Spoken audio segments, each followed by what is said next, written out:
Hello दोस्तों, कैसे हैं आप सभी। मैं उम्मीद करता हूं आप सभी अच्छे ही होंगे।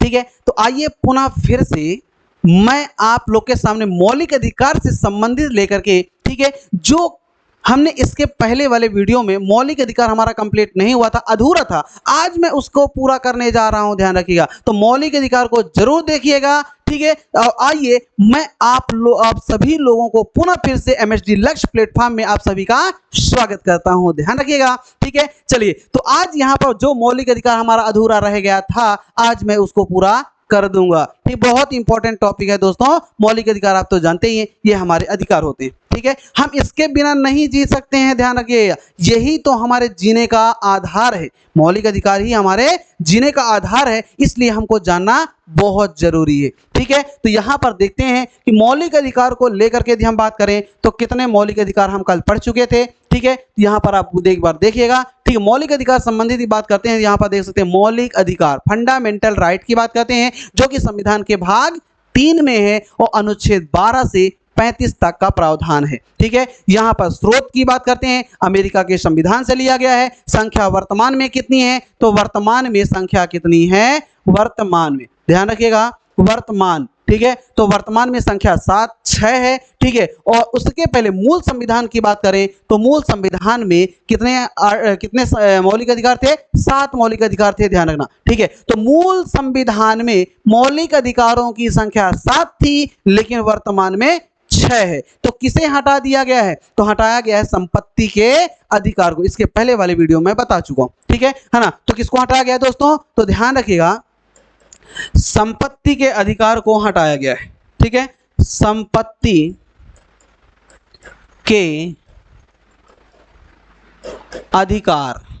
ठीक है, संपत्ति के अधिकार को क्या कर दिया गया है, हटा दिया गया है, जो कि अनुच्छेद 31 में था, इसे ट्रांसफर करके अनुच्छेद 300 ए में रख दिया गया। दोस्तों ध्यान रखिएगा, यहां पर एक चीज ध्यान रखिएगा, संविधान से नहीं हटाया गया, केवल मौलिक अधिकार से हटा करके संविधान के अनुच्छेद 300 ए में रखा गया, ट्रांसफर किया गया है। ठीक है, और मौलिक अधिकार से समाप्त करके इसको क्या विधि का अधिकार बना दिया गया। मौलिक अधिकार का दर्जा समाप्त कर दिया गया, विधि का अधिकार बनाया गया है। ठीक है ना, तो ये ध्यान रखिएगा। तो ये कौन सा संविधान संशोधन, मैंने कल बताया था, 44वां संविधान संशोधन अधिनियम, ठीक है, 1978 के द्वारा इसे क्या कर दिया गया है, इसे हटा दिया गया है। ठीक है, इस कारण से ये जो पहले 7 मौलिक अधिकार थे, ठीक है, तो 7 मौलिक अधिकार में से कौन शामिल था, संपत्ति का अधिकार, जिसमें से ये हट गया है। इस कारण से वर्तमान में हमारे पास कितने मौलिक अधिकार बचे, 6। ठीक है, चलिए, तो देखिएगा कौन कौन से 6 मौलिक अधिकार हैं वर्तमान में। ठीक है, तो यहां पर देख सकते हैं कौन कौन से हैं, तो देखिए, समानता का अधिकार,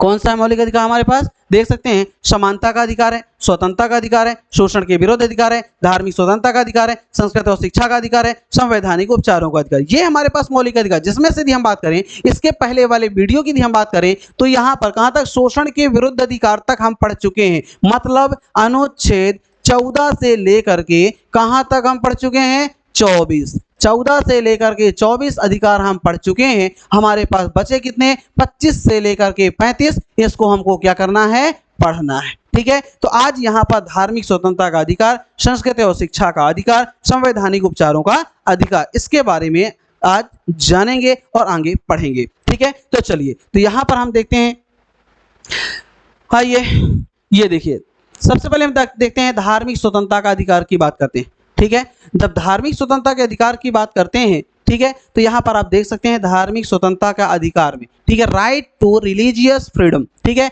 अनुच्छेद कहां से कहां तक है, तो दोस्तों ध्यान रखिएगा, अनुच्छेद 25 से लेकर के 28। ठीक है, कहां तक है, अनुच्छेद 25 से लेकर के 28 तक है, ध्यान रखना। ठीक है ना, जिसे हम बोलते हैं धार्मिक स्वतंत्रता का अधिकार। तो आज हम इसके बारे में पढ़ेंगे। ठीक है, चलिए, तो धार्मिक स्वतंत्रता की बात करते हैं, तो यहां पर देख सकते हैं अनुच्छेद 25 क्या कहता है, अंतःकरण की और धर्म की अबाध रूप से मानने, आचरण और प्रचार करने की स्वतंत्रता। तो ध्यान रखिएगा, बहुत अच्छी तरह से पढ़िएगा, क्योंकि बहुत मजा आने वाली है, एग्जाम में क्वेश्चन पूछता है, और यदि नहीं भी पूछता है तो हमारे अधिकार की बात है, हमें जानना बहुत जरूरी है। ठीक है, यहां पर ध्यान रखिए, अनुच्छेद 25 क्या कहता है, अंतःकरण की और धर्म की अबाध रूप से मानने, आचरण और प्रचार करने की स्वतंत्रता। मतलब यहां पर अनुच्छेद 25 और अनुच्छेद 26 दोनों को मैं एक साथ समझा दूंगा। अनुच्छेद 25 क्या कहता है, अनुच्छेद 25 कहता है व्यक्तिगत, क्या बोलता है, व्यक्तिगत अधिकार प्रदान करता है, व्यक्तिगत।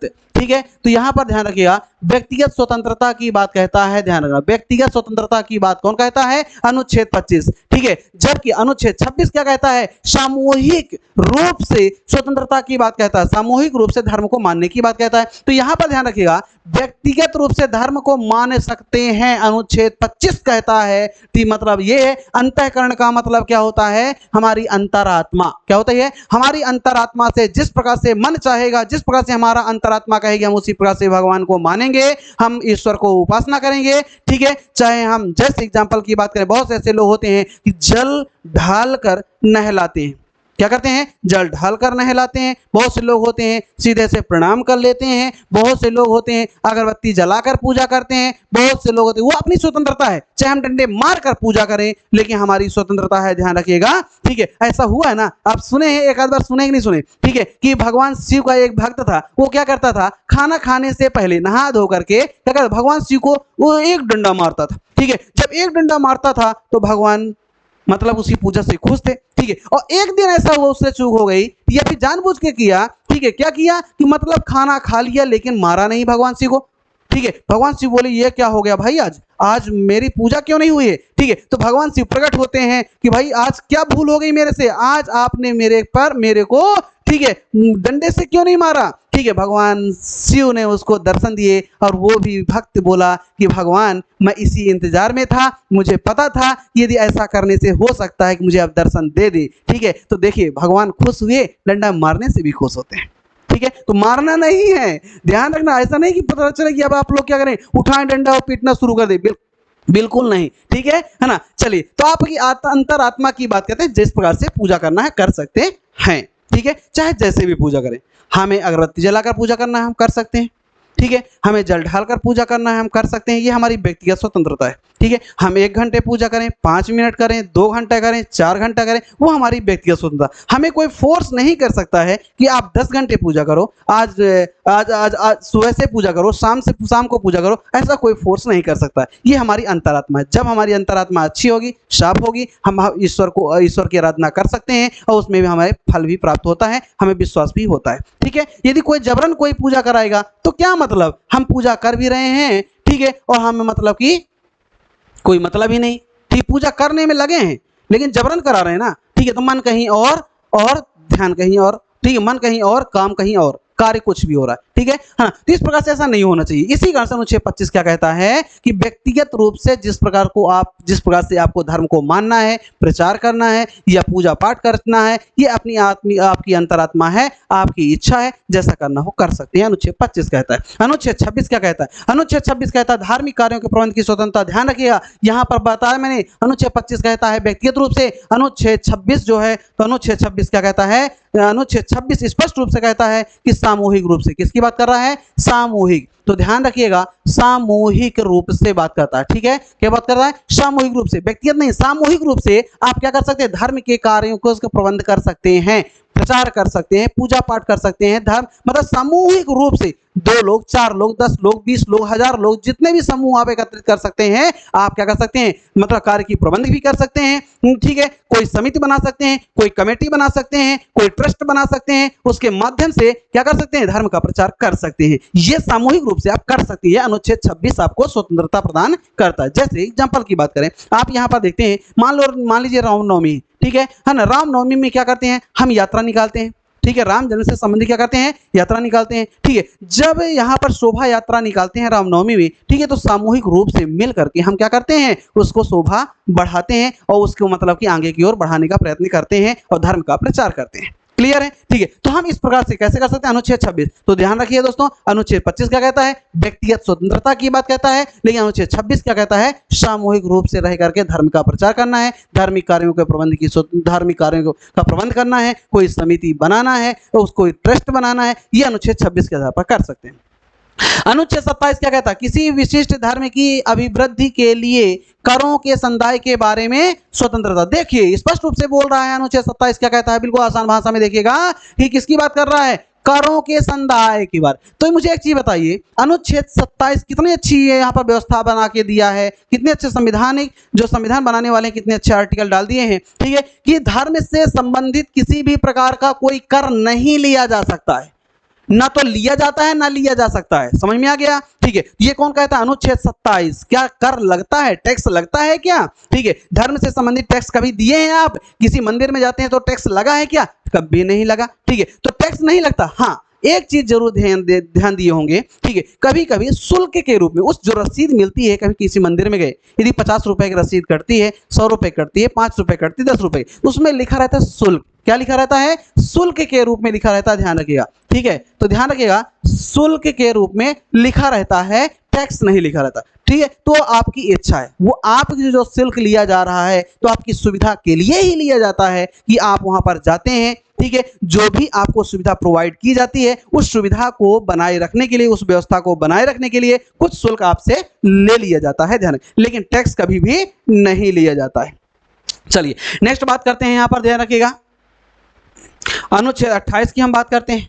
तो जब अनुच्छेद 28 की यहाँ पर बात करते हैं तो ध्यान रखिएगा, अनुच्छेद कुछ शिक्षा संस्थाओं में धार्मिक शिक्षा या धार्मिक उपासना में उपस्थित होने के बारे में स्वतंत्रता। तो दोस्तों ध्यान रखिएगा, यदि कोई स्कूल शिक्षा संस्थान में, ठीक है, धार्मिक शिक्षा या धार्मिक उपासना में ठीक उपस्थित होने के बारे में स्वतंत्रता की बात कहता है। तो यदि मान लीजिए किसी स्कूल या शिक्षा संस्थान, कॉलेज, किसी भी, ठीक है, धर्म से संबंधित यदि शिक्षा प्रदान की जाती है, यदि उस स्कूल में हिंदू पढ़ रहा है, मुस्लिम पढ़ रहा है, सिख पढ़ रहा है, ईसाई पढ़ रहा है, हिंदू संबंधी कोई शिक्षा दी जाती है, तो क्या कोई जरूरी है कि मुस्लिम वहां उपस्थित हो? ऐसा जरूरी नहीं है। यही अनुच्छेद 28 कहता है। ठीक है, कि स्वतंत्र है उसके लिए। दूसरी बात यह है, यदि गवर्नमेंट स्कूल कॉलेज हैं तो वहां पर धर्म से संबंधित, स्पेशल धर्म से संबंधित शिक्षा नहीं दी जाएगी, क्योंकि वहां पर हर एक वर्ग के लोग, व्यक्ति बैठे, हिंदू बैठा, मुस्लिम बैठा, सिख है, ईसाई। यदि रामायण की वहां पर कहानी सुनाते हैं तो जो मुस्लिम बैठे हैं वो नाराज हो जाएंगे। ठीक है, इस प्रकार से या तो फिर उसको स्वतंत्रता है,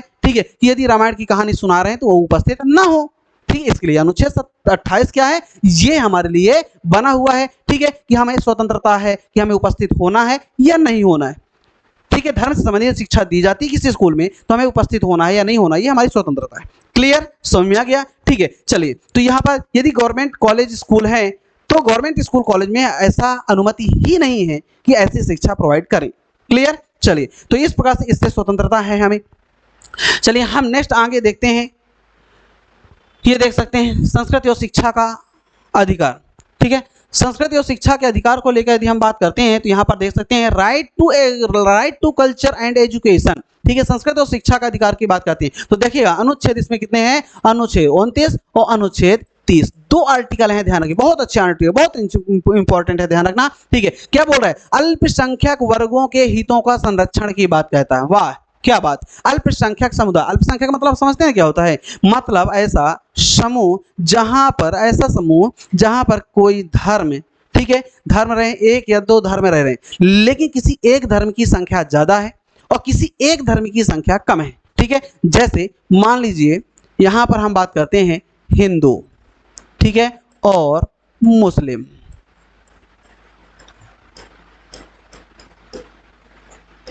हिंदू और मुस्लिम की बात करते हैं। यदि मान लीजिए किसी स्थान पर हिंदू और मुस्लिम की बात करते हैं, ठीक है, तो हिंदुओं की संख्या यदि मान लीजिए 100 में से 95 और मुस्लिमों की संख्या कितनी है? मुस्लिमों की संख्या मान लीजिए 5।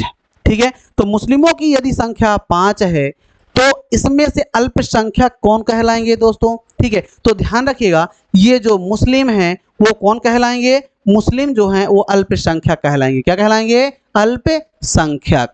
ठीक है, तो अल्पसंख्यक कहलाएंगे, ध्यान रखें। जबकि हिंदू जो हैं वो बहुसंख्यक कहलाएंगे। ठीक है, तो यहाँ पर जिसकी संख्या कम होती है उनके लिए भी स्वतंत्रता दी गई है, उनको भी संरक्षण प्रदान किया गया है। ध्यान रखना कि किसी प्रकार की कोई समस्या उनको भी नहीं होना चाहिए। या तो फिर किसी स्थान पर मुस्लिम की ज्यादा संख्या है, हिंदुओं की संख्या कम है, तो हिंदू कौन कहलाएंगे? अल्पसंख्यक वर्ग के कहलाएंगे। ठीक है, तो यहां पर ध्यान रखना, यह अनुच्छेद 29 क्या कहता है? अल्पसंख्यक वर्गों के हितों का संरक्षण। ठीक है, तो ये कौन कौन सा हित कर सकते हैं, किस किस चीज का संरक्षण कर सकते हैं? तो देखिएगा यहां पर अल्पसंख्यक समझ में आ गया ना क्या होता है। तो चलिए अब यहां पर हम देखते हैं नेक्स्ट।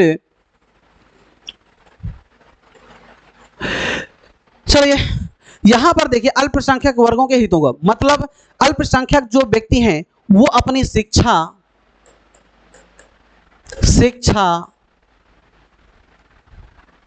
भाषा, संस्कृति, लिपि,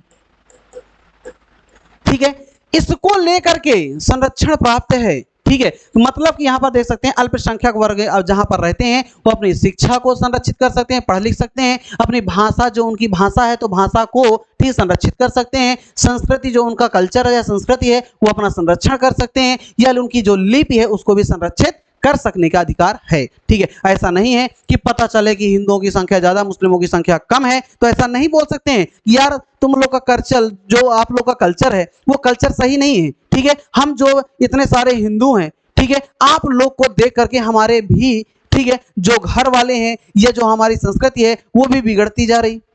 ठीक है, आप में क्या होता है, मामा बुआ की लड़कियों लड़कों में शादी होती तो उनको देखकर हमारे भी बच्चे कर रहे हैं ऐसा। ठीक है, ये हम नहीं कर सकते हैं। ये स्वतंत्रता है कि भाषा, लिपि, संस्कृति को लेकर के संरक्षण प्राप्त है। हमारा कल्चर है, जैसा हमारा कल्चर होगा हम ऐसा ही करेंगे। ये कौन कहता है? अनुच्छेद 29 कहता है।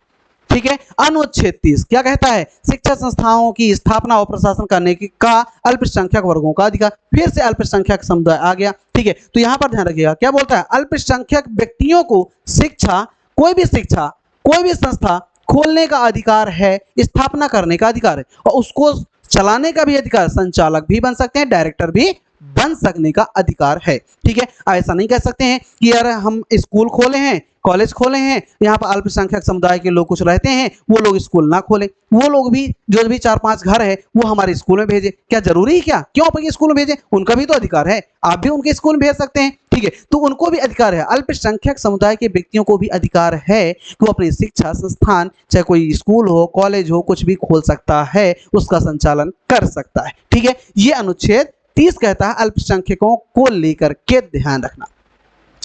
चलिए नेक्स्ट, यहां पर देख सकते हैं संवैधानिक उपचारों का अधिकार। बहुत अच्छा आर्टिकल है, ध्यान रखना। ठीक है, संवैधानिक उपचारों का अधिकार, राइट टू कॉन्स्टिट्यूशनल रेमेडीज। ठीक है, तो राइट टू कॉन्स्टिट्यूशनल रेमेडीज की बात करते हैं तो ये क्या कहता है? ध्यान रखना, क्या बोलता है? संवैधानिक उपचारों का अधिकार। ठीक है, तो यहां पर ध्यान रखना, उपचार होगा यदि मौलिक अधिकार से संबंधित किसी भी प्रकार की कोई भी समस्या होती है तो अनुच्छेद 32 के आधार पर क्या हो सकता है? समस्या का समाधान होता है। ध्यान रखना, मौलिक अधिकारों की रक्षा कौन करता है?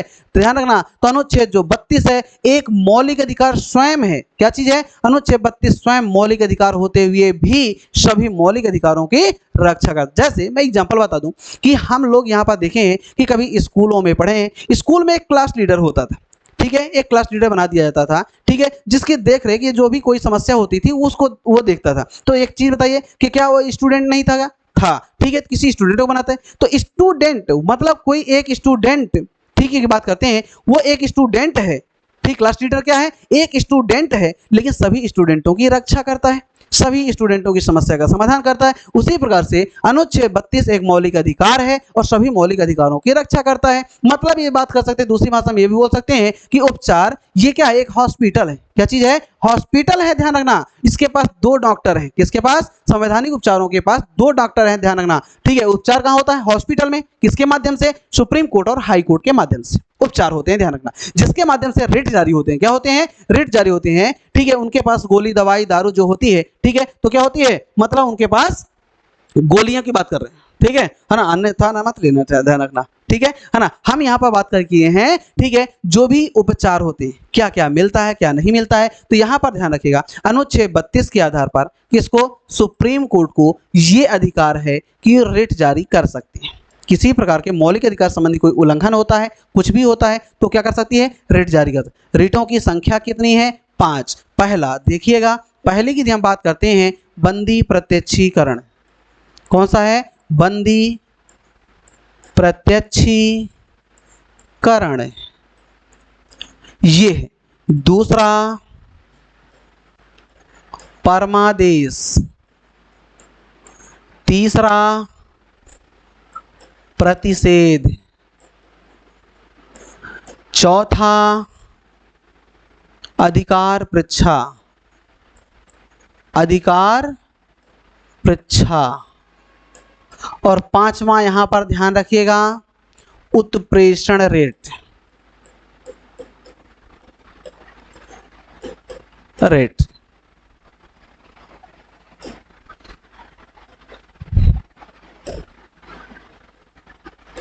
ठीक है, उत्प्रेषण रेट। देखिए दोस्तों, ध्यान रखिए, अनुच्छेद 32 क्या कहता है, संविधान के जो मौलिक अधिकार हैं उनकी रक्षा को लेकर के अनुच्छेद 32 को यहाँ पर क्लास लीडर बना दिया है। ठीक है, और इसके आधार पर बात करते हैं तो अनुच्छेद 32 के क्या कर सकता है, अनुच्छेद 32 क्या करता है, जो भी मौलिक अधिकार होते हैं, कोई उल्लंघन होता है तो सुप्रीम कोर्ट के माध्यम से रिट जारी करके उस मौलिक अधिकार का जो भी हनन होता है उसका उपचार कर सकता है। ध्यान रखना, जिसके आधार पर कितने रिट होते हैं, 5 प्रकार के रिट होते हैं। बंदी प्रत्यक्षीकरण, परमादेश, प्रतिषेध और अधिकार परीक्षा की बात करते हैं एवं उत्प्रेषण रिट। जैसे एग्जांपल की बात करें, बंदी प्रत्यक्षीकरण, यहाँ पर समझिए बंदी प्रत्यक्षीकरण मतलब क्या समझते हैं, यहाँ नाम से ही पता चलता है बंदी को प्रत्यक्ष करना। यदि मान लीजिए पुलिस वाले किसी व्यक्ति को गिरफ्तार करके ले गए, उसको क्या कर दिए, मतलब उसको गिरफ्तार करके ले गए, 2 से 4 दिन 10 दिन तक उसको बंद किए के जो कूटाई किए। ठीक है, लेकिन ध्यान रखना, ठीक है, कि बंदी प्रत्यक्षीकरण क्या कहता है, अनुच्छेद 32 क्या कहता है, ऐसा नहीं कर सकते, उसके लिए रोक है। क्या कर सकते, बंदी प्रत्यक्षीकरण के आधार पर किसी भी व्यक्ति को 24 घंटे, ठीक है, 24 घंटे से ज्यादा थाने में पुलिस वाले नहीं रख सकते हैं।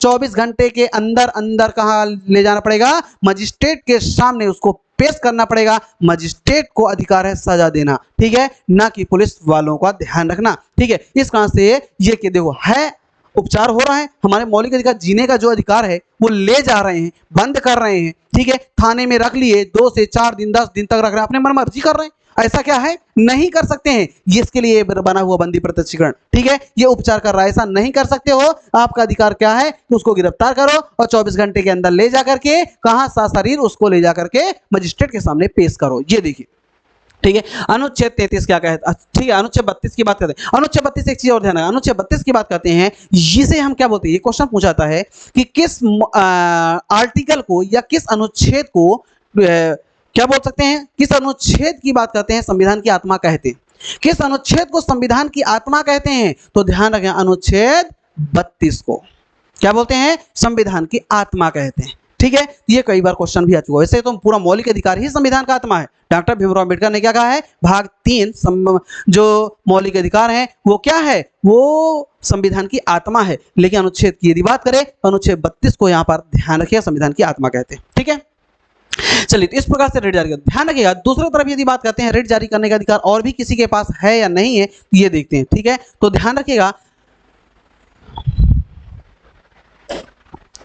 ये देखिए, ये रिट जारी करने का हाई कोर्ट के पास अधिकार है। किसके पास है, हाई कोर्ट के पास भी। हाई कोर्ट भी रिट जारी करता है। यही 5 प्रकार के जो रिट होते हैं, जो सुप्रीम कोर्ट रिट जारी करता है वही हाई कोर्ट रिट जारी करता है। ठीक है, तो हाई कोर्ट में भी रिट जारी कर सकते हैं, ध्यान रखना। हाँ, एक चीज ध्यान रखना कि यदि क्वेश्चन पूछा जाए कि रिट जारी करने की सबसे अधिक शक्ति किसके पास है, तो रिट जारी करने का सबसे अधिक अधिकार या पावर की बात करते हैं, शक्ति की बात करते हैं, ठीक है, तो हाई कोर्ट के पास है दोस्तों, ध्यान रखना। जबकि सुप्रीम कोर्ट बड़ा होता है और हाई कोर्ट छोटा होता है, लेकिन सबसे अधिक पावर जो रिट जारी करने की है वो किसके पास है, हाई कोर्ट के पास अधिक पावर है, ध्यान रखना। ऐसा क्यों, तो ये भी सुन लीजिए। ऐसा इसलिए होता है क्योंकि सुप्रीम कोर्ट जो होता है वो केवल मौलिक अधिकार से संबंधित रिट जारी करता है, जबकि जो हाई कोर्ट की बात करते हैं तो हाई कोर्ट हर एक प्रकार के विवाद को लेकर के रिट जारी कर सकता है। ठीक है, तो सुप्रीम कोर्ट केवल एक मौलिक अधिकार को लेकर जारी कर सकता है, लेकिन हाई कोर्ट हर एक प्रकार के विवाद से संबंधित रिट जारी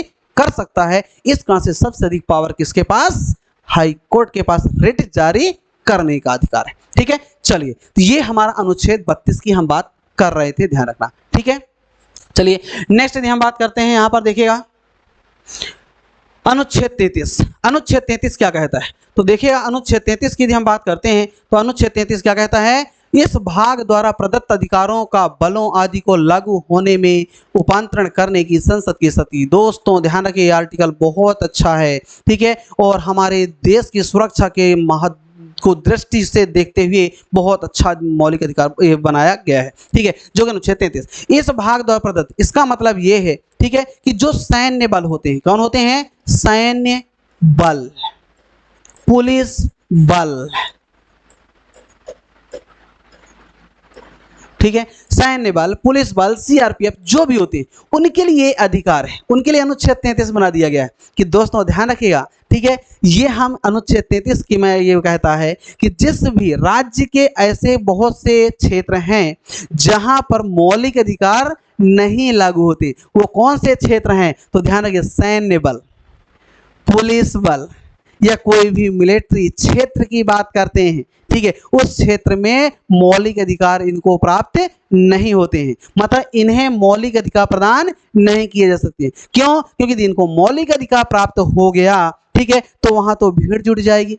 क्या जुट जाएगी? भीड़ जुट जाएगी। अपने अधिकारों के लिए सब लड़ने लगेंगे, अपने अपने अधिकारों के लिए लड़ने लगेंगे, ठीक है, सभी क्या करने लगे? अपने अपने अधिकारों के लिए लड़ने लगेंगे, ठीक है। जब अपने अपने अधिकारों के लिए लड़ने लगेंगे तो दोस्तों ये बताइए, ये भी तो हो सकता है कि ये भी कह सकते हैं कि अनुच्छेद 21 जो है वो जीने का अधिकार प्रदान करता है, तो हमें भी जीना है, ठीक है, हम क्यों हमारे देश के लिए, हाँ ये भी तो कह सकते हैं। लेकिन इसी कारण से इसको रोकते हुए क्या कर दिया? अनुच्छेद 33 बनाया गया है कि आप सभी लोगों को जो सैन्य बल है, पुलिस बल है, मौलिक अधिकार प्राप्त नहीं होंगे, ठीक है। ये चीज ध्यान रखें, देश की सुरक्षा व्यवस्था को बनाए रखने के लिए, अन्यथा देश की रक्षा कौन करेगा, ठीक है। इस कारण से इनको क्या प्राप्त नहीं होते हैं? मौलिक अधिकार प्राप्त नहीं होते हैं, ध्यान रखना, ठीक है ना। मौलिक अधिकार यदि प्राप्त होते तो अपने अपने अनुसार जीने लगते, अपने अधिकार के लिए जीने लगते, इसलिए देश की रक्षा कौन करता? इसलिए यहां पर ध्यान रखना, अनुच्छेद 33 के आधार पर सैन्य बलों, पुलिस बलों, जहां पर मिलिट्री क्षेत्र होता है, जहां पर कोई ऐसी समस्या होती है, कोई भी ऐसा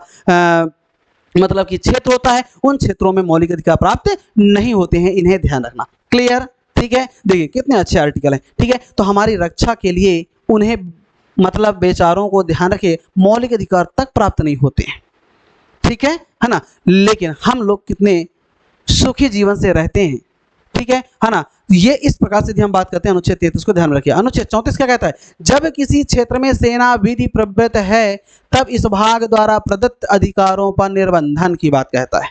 तो ध्यान रखिएगा, ठीक है, ये तो बात करता है कि सेनाओं को मौलिक अधिकार प्राप्त नहीं है, ठीक है, लेकिन अनुच्छेद 34 ये भी कहता है कि ऐसे भी क्षेत्र हैं जहां पर, ठीक है, क्या चीज लागू हो? सेना विधि, मतलब बोल सकते हैं हम मार्शल लॉ, क्या बोल सकते हैं? मार्शल लॉ की बात करते हैं। यदि किसी क्षेत्र में मार्शल लॉ लागू है, ठीक है, मिलिट्री राज लागू है, वहां पर कोई समस्या है, तो उस क्षेत्र में मौलिक अधिकारों को छीन लिया जाता है, ध्यान रखना, उस क्षेत्र से मौलिक अधिकार को हटा दिया जाता है। ऐसा क्यों? ऐसा इसलिए क्योंकि वहां पर जो अशांति है, जो शांति स्थापित नहीं है, उस शांति को स्थापित करने के लिए ऐसा किया जाता है। क्योंकि मौलिक अधिकार नहीं होंगे, तो मौलिक अधिकार जब नहीं होंगे तो ये जो मिलिट्री होती है, जो सेना होती है, तो वहां का जो प्रशासन है, ठीक है, अपने हाथ में अपने अधिकार क्षेत्र में ले लेते हैं, ठीक है, अपने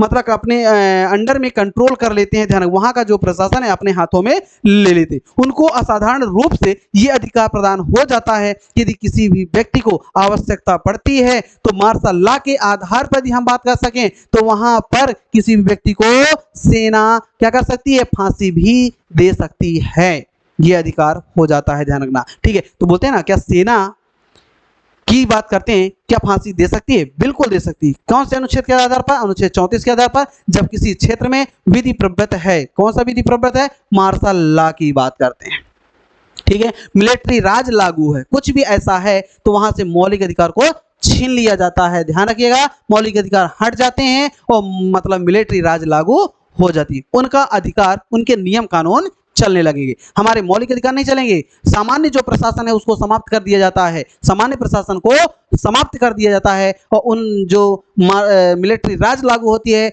मार्शल लॉ लागू होता है, उसके आधार पर सेनाओं को असाधारण रूप से उनको अधिकार मिल जाता है कि किसी भी व्यक्ति को मतलब मृत्यु दंड दे सकते हैं और वहां पर अपने नियम कानून चला सकते हैं, ध्यान रखना, और उस क्षेत्र की रक्षा कर सकने के अधिकार होता है।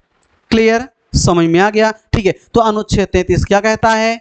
पुलिस बल, सैन्य बल या कोई सीआरपीएफ कुछ भी क्षेत्र है तो वहां पर उनको मौलिक अधिकार प्राप्त नहीं होंगे। यह अनुच्छेद 34 क्या कहता है? ये हमारे लिए है, यदि किसी क्षेत्र में दंगा हो गया, कुछ भी विवाद उत्पन्न होता, कुछ भी ऐसा होता है और वहां पर मार्शल लॉ लागू है तो हमारे मौलिक अधिकार को हटा दिया जाएगा, बल्कि इनके अधिकार चालू हो जाएं। किसके?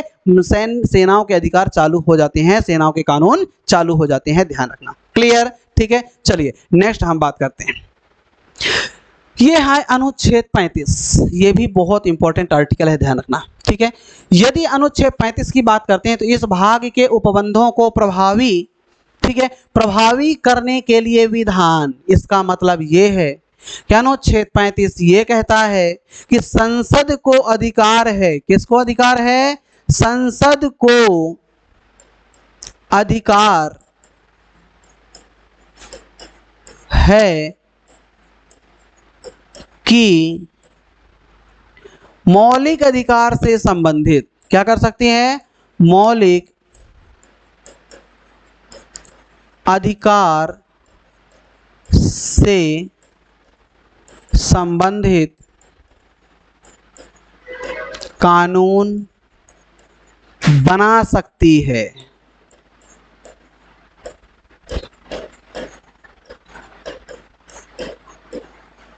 ठीक है ना। देखिए अनुच्छेद 35 क्या कहता है कि यदि मौलिक अधिकार से संबंधित यदि कानून बनाना है, ठीक है, तो कौन बना सकता है, संसद बना सकती है।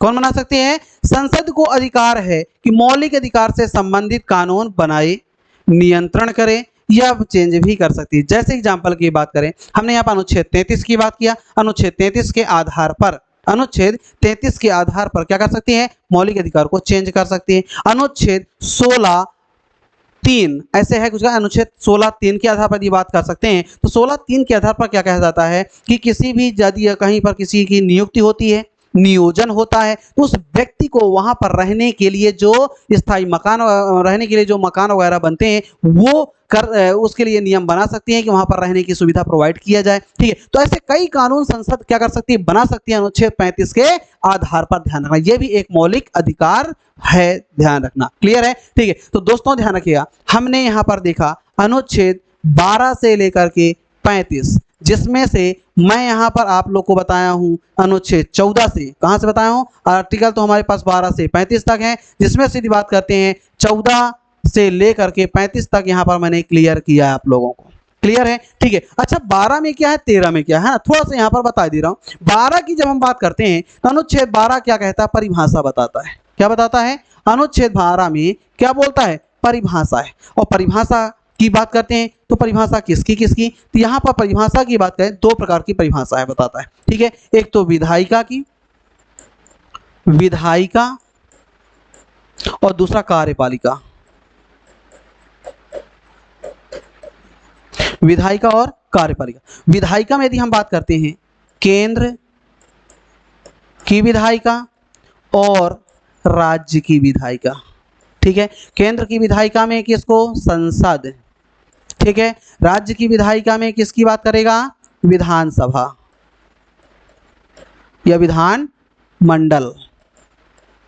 ठीक है, इसकी बात करता है। ठीक है, इनको परिभाषित करता है। कार्यपालिका में बात करते हैं तो कार्यपालिका में यहाँ पर ध्यान रखें, कार्यपालिका को परिभाषित करता है। ठीक है, उसके अलावा यदि बात करते हैं, एक हमारे पास होता है न्यायपालिका। ठीक है, तो ध्यान रखिएगा, न्यायपालिका की बात करता है जब, ठीक है, न्यायपालिका को लेकर के परिभाषित नहीं किया गया है। ठीक है, तो ध्यान रखना, अनुच्छेद 12 किसको किसको परिभाषित करता है, विधायिका और कार्यपालिका को परिभाषित करता है। जबकि यदि हम बात करें, ठीक है, जबकि हम बात करते हैं न्यायपालिका को परिभाषित नहीं करता है, ध्यान रखना। ठीक है, ये क्वेश्चन आ जाता है, अनुच्छेद 12 किसको परिभाषित नहीं करता है, तो न्यायपालिका को परिभाषित नहीं करता है। ठीक है, देखिए मेरा वीडियो लंबा जरूर रहता है, लेकिन मैं एक एक चीज क्लियर कर देता हूं, कॉन्सेप्ट क्लियर करता हूं दोस्तों। ठीक है, मैं ऐसा नहीं कि 5 मिनट 10 मिनट 15 मिनट 20 मिनट का वीडियो बना करके ठीक औपचारिकता नहीं निभाता हूं। ठीक है, और ना मुझे पसंद है। ठीक है, मैं जब देता हूं, शिक्षा देता हूं, ज्ञान देता हूं, तो पूरा भरपूर देता हूं, पूरा का पूरा ज्ञान लीजिए। ठीक है, तो देखिएगा मेरा वीडियो लेंदी जरूर रहता है, लेकिन कुछ सिखाता भी है। ठीक है ना, बहुत कुछ सिखा देता है, कॉन्सेप्ट को तो बिल्कुल क्लियर कर देता है, ध्यान रखिए। ठीक है ना, ये मत सोचना कि बहुत लेंदी वीडियो होते हैं, होना चाहिए। ठीक है, तभी तो समझ में आएगा। क्या हमको मजा लेना है क्या, कि हाँ छोटा सा थोड़ा सा वीडियो देख लिए, मजा आ गई, ठीक है, हमें या समझ में आया या ना आया, दूसरा वीडियो देख लिए, ऐसा कोई जरूरी नहीं। एक वीडियो देखिए, मेरा वीडियो देखकर देखिए आप, ठीक है, फिर बताइए कि समझ में ना आए तो मुझे बताना है आप। ठीक है, इसलिए बहुत जरूरी, ठीक है ना, लेंदी से मतलब नहीं है, मेरा पूरा ये उद्देश्य ही होता है, ठीक है, कि यदि मैं कोई भी वीडियो बनाऊं तो बेनिफिट जरूर आप लोगों को मिले, बहुत इंपॉर्टेंट। ठीक है ना। चलिए, तो इस प्रकार से यहाँ पर अनुच्छेद 12 ये परिभाषित करता है। अनुच्छेद 13 क्या कहता है? अनुच्छेद 13 में भी देखिएगा, ठीक है, अनुच्छेद 13 की हम बात करते हैं। देखिए, अनुच्छेद 13 भी कहता है, ठीक है, जब बात करते हैं अनुच्छेद 13, ठीक है, अनुच्छेद 13 भी बहुत अच्छी सुविधा प्रोवाइड करता है। अनुच्छेद 13 ये कहता है, चाहे केंद्र की संसद की बात करें, विधायिका की बात करें, चाहे राज्य की विधायिका की बात करें, ठीक है ना, केंद्र की विधायिका और राज्य की विधायिकाओं को, दोनों को ये निर्देश है कि ऐसे नियम कानून बनाएं जिससे मौलिक अधिकार का उल्लंघन ना हो। यदि मौलिक अधिकार का उल्लंघन होता है, यदि मौलिक अधिकार का उल्लंघन होता है तो अनुच्छेद 13 के आधार पर क्या किया जा सकता है? जो बनाए गए नियम कानून है वो समाप्त किए जा सकते हैं, शून्य घोषित किए जा सकते हैं। ध्यान रखना, इसका मतलब यह है अनुच्छेद 13 की बात करें पुनर्विलोकन से संबंधित है। किससे संबंधित है? पुनर्विलोकन, ठीक है, तो पुनर्विलोकन से संबंधित है। ध्यान रखना, जो कि कौन करता है? सुप्रीम कोर्ट, ठीक है, केंद्र में सुप्रीम कोर्ट और राज्य में हाई कोर्ट, ठीक है, ये पुनर्विलोकन, हालांकि पुनर्विलोकन का अधिकार को सुप्रीम कोर्ट के पास है। किसके पास है? सुप्रीम कोर्ट के पास है, ध्यान रखना, ठीक है ना। तो यहाँ पर ध्यान रखिएगा, पुनर्विलोकन की बात करते हैं तो कौन कर सकता है? Supreme court. भैया ऐसे नियम कानून ना बनाए जिससे मौलिक अधिकारों का उल्लंघन होता है। यदि मौलिक अधिकारों का उल्लंघन हुआ, ठीक है, तो वो आपके बनाए गए जो कानून है वो क्या कर दिए जाएंगे? शून्य घोषित कर दिए जाएंगे। क्या कर दिए जाएंगे? शून्य घोषित कर दिए जाएंगे, ठीक है, शून्य घोषित कर दिए जाएंगे अनुच्छेद 13 के आधार पर। तो देखिएगा, अनुच्छेद 12 से लेकर के 35 तक सारे के सारे आर्टिकल मैंने क्लियर किया। पढ़िएगा, समझिएगा, जहां भी कोई समस्या हो तो भी उसमें भी बता दीजिएगा, ठीक है। वैसे उम्मीद करता हूं कि कोई भी समस्या नहीं आएगी। एक बार, दो बार, तीन बार, जितने बार वीडियो देखना है देख सकते हैं, ठीक है, और वीडियो को लाइक जरूर कर दिया करें आप लोग, ठीक है। लाइक करने से ऐसा हमको महसूस होता है, हमारे आत्मा को ठंडक मिल जाती है, ठीक है ना। और उसके बाद हम और भी अच्छा वीडियो बनाने का प्रयास करते हैं, हम उत्साहित हो जाते हैं, हमें बहुत अच्छा लगता है, ठीक है। इसलिए लाइक कर दीजिए, सब्सक्राइब जरूर कर दीजिए, ठीक है, और शेयर भी करिए दोस्तों को, अन्य लोगों को भी पढ़ने का मौका दीजिए, ठीक है। तो ये जरूर आप लोग करिए, ध्यान रखिएगा, सबको तो अधिकार है, और इस मौलिक अधिकार को लेकर खास तौर से ध्यान रखना। हर एक व्यक्ति को बताइए कि आपके अधिकार क्या होते हैं, ठीक है, और मैं सारे अधिकार आप लोग के सामने यहाँ पर रख दिया हूँ, ध्यान रखें। चलिए, धन्यवाद, ठीक है। आज इसी के साथ में, ठीक है, इसको समाप्त करता हूँ, ठीक है, और पढ़िएगा। Best of luck.